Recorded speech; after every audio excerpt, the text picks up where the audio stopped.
கருவில் இருக்கும் சிசுவின் பாலினத்தை அறிவித்து யூடியூபர் இர்ஃபான் சர்ச்சையில் சிக்கிய நிலையில் தற்போது யூடியூபில் அவர் வெளியிட்டு வரும் வீடியோக்களால் மீண்டும் விமர்சனத்திற்கு ஆளாகியுள்ளார்.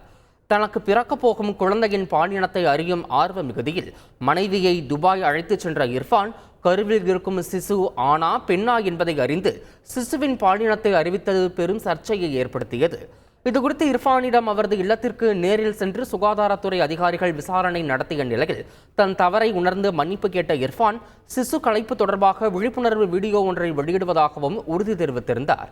உறுதி தெரிவித்த பிறகும் சிசு கலைப்பு குறித்தான விழிப்புணர்வு வீடியோவை வெளியிடாமல் வழக்கம் போல சாலையோர கடைகளில் பிரியாணி சாப்பிடுவதும் தன் உறவினர் குழந்தைகளை சலூன் அழைத்துச் செல்வதுமான வீடியோக்களை இர்ஃபான் யூடியூபில் வெளியிட்டு வருவது மேலும் சர்ச்சையை ஏற்படுத்தியுள்ளது. செய்திகளை உடனுக்குடன் தெரிந்து கொள்ள உடனே சப்ஸ்கிரைப் பண்ணுங்க.